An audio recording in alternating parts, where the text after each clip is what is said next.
Once again, starting from the butterfly garden, we're going to pan over again in the yard to this area I call the strip garden. It used to have, and I just did a video on these trugs, which are my veggie trugs. And this used to have a row of stumps for the preschoolers to climb on and jump off. It was really cute. But when I closed the preschool, underneath the soil was full of worms and the grass was gone. So I decided to plant a strip of wildflowers. I just opened up a packet that year and put the wildflowers down and see what happens. But the wildflowers were pretty, but the weeds were not. It was really a messy looking garden that year. So anyway, each year it's expanded a little bit more. And this year I'm expanding again. I went around and as you can see, I knocked them on this, oops, this is to keep the squirrels out.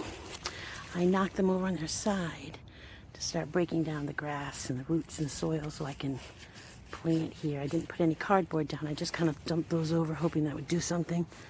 And that will buy me a couple of inches on each side. And of course I have to buy a few more of these sections border. But for now I just put down some wood that we chopped up, some logs. Anyway, I have these baskets. We have a lot of squirrels, and we do feed the squirrels peanuts, but then they try to dig and hide and everything. So I remember when I did these baskets a couple of years ago, I was so excited because they're from the Dollar Tree and they're perfect to me. And I thought I was so clever and I invented this. But of course, since then I've gone online and I see a ton of people have these baskets from the Dollar Tree. But what a great idea, instead of spending individual money on the cloches. So what's happening in this garden? It does need to be mulched, obviously. But for now, I'll show you these. These purpley green leaves I showed you in the original garden, the butterfly garden. They are sundrops, evening primrose. And I learned that they are a ground cover, so they spread pretty rapidly. My neighbor gave me probably one or two small plants, and I put some in this garden and in the other garden over there, and they pretty much started to take over, which is fine. They're actually really pretty and yellow, and they're one of the first things that come up. They're very cheerful, but they started out about like 6 inches, so I thought they were very small, and now the height of them can get to be like, I don't know, I want to say about 15 inches at least. Yeah, at least. And some say they're smaller, some say, but they're very pretty. So what I wanted to do is I picked up some of these purple alliums. Let's see, I put 6 back here. They're popping up this year. I put them in the fall. So these are my first bulbs that I've ever done. I wanted to experiment with them to see how they would look along all this yellow. I thought they'd be really pretty. And I put a couple in the octagon. Well, it's not octagon, it's a hexagon, sorry. Oh, preschool teacher here, I have to know my shapes. The hexagon garden. And we'll see what happens. I did put a few in pots, so I can always add more. So let me just show you what's popping up over here. I don't know if you've ever seen these. These are called monk's hood. They kind of remind me of the shape of foxglove. They have purple bell shapes.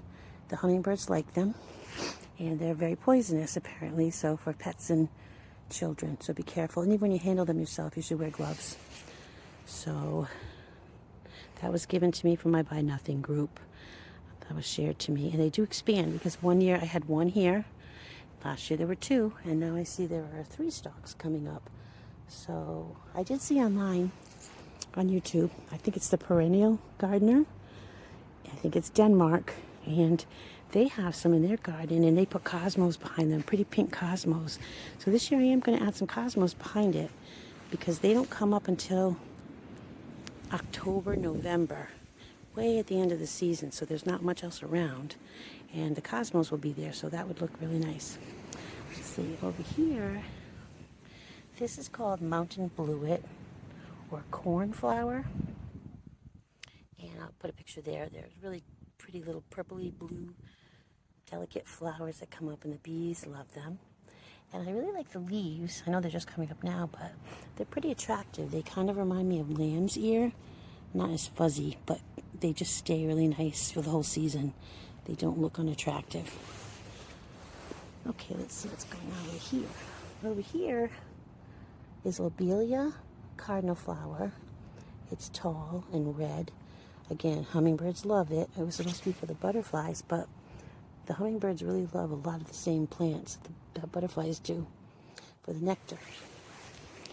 This down here is yarrow. I just put it in last year. I'll put a picture of it I bought.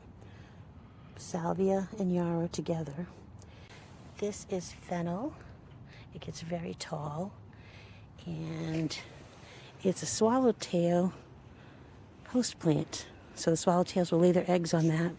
The caterpillars eat it, and that's why I planted it. They also like dill. I don't have dill this year, and I didn't have it last year either, but dill's their favorite. They do enjoy the fennel, and in a little while I'll show you another plant that I planted for them. In both gardens, I basically started with host plants for butterflies. The hexagon garden over there, the garden sandbox, I have 2 to 3 different kinds of milkweeds, and those feed monarch caterpillars. So the monarchs are over there, and then this year I did plant a swamp milkweed. We'll see if it comes up. But let's see. This is a carnation. It's a French pink carnation. It smells really nice. I don't know if they'll come back again this year. It says perennial, but here in this zone 7A, I don't know if it will make it. So I also had winter sowed some pink echinacea from my other garden, the seeds I saved, and I put it in here on this side, one over here, and one down there. I'm trying to balance more of my garden, like repeat. And the leaves come up the first year, it doesn't flower. So this year, if it comes up, it should be flowering. Let's see over here. This is Monarda, the bee balm, the red bee balm that I had shown in another video in the kid truck. It's really doesn't do that well over here. It's kind of annoying, and something eats it. It's terrible, but it does really well in the truck back there. I'll just take a quick walk over there, show you. Let's see. Quick. I'm not very quick. Okay, here we go. Look how much healthier looking that is, and there's so much of it because the seeds dropped. So I'm kind of excited to see what it's going to look like this summer. And the hummingbirds love that. So that'll be up, because it's in the truck, it'll also grow up higher. And we might be able to see it from our window. So let's see. What's going on over here? Anything exciting? Probably not too much. Oh yeah. Well, this is a butterfly bush right here. It was a clipping from my daughter's yard. It's very tall in her yard, like, I don't know, 15 feet against her house. Dark purple. It's an old butterfly bush. So this is my first time with a full-size one. So rather than cut it back, I did cut it back last year, and this is what it grew into. I'm going to see if maybe it'll grow a little higher this year. Usually they recommend to cut them back in early spring, since they come supposedly from new growth, but I'm going to leave it and see what happens. This one is a forsythia, another little twig I received from the Buy Nothing group.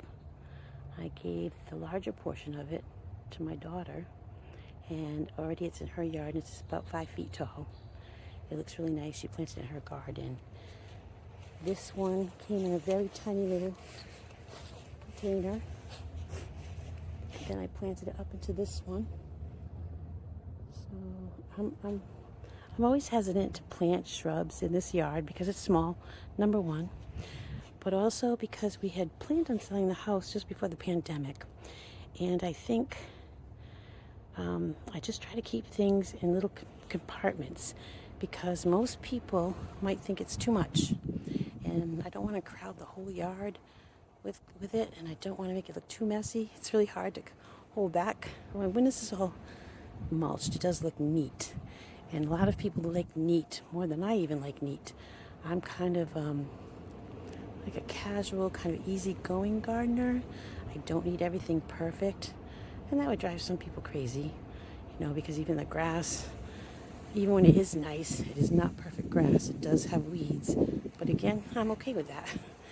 To me, I'm just all about letting things be the way they need to be. And I plant for that myself, and I plant for the pollinators. So this garden, as I extend it, right here, this whole patch is going to be new.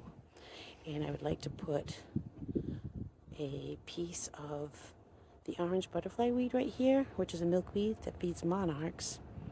And I'd like to take one of these little guys. These are spirea. I'd like to put one of the spireas over here. And this was also given to me from my Buy Nothing group. It was very small, and then I put it in this pot. And then it got very big, so I divided it last year. And it almost feels like I killed it. I know that I felt it. And the green is still in there, the wick is still in there, it's still bendy. So I'm hoping that they come back this year. And maybe I can give one away and plant one in a permanent home over here in this corner to anchor it. And I think that will look nice. Over here, these sticks, is a little shrub called rue. And it's irritating to skin too. You should wear gloves if you touch it. It has like pretty bluish green leaves, a little nubby when it starts. But that is also a host plant for swallowtail butterfly. I'm going to order some mulch. I like to have it dropped off in the driveway. It was my first year doing that 2 years ago. And it's so nice because you have a big mound that you can use to wheel around different places. I don't like the bags. I haven't had good luck with bags.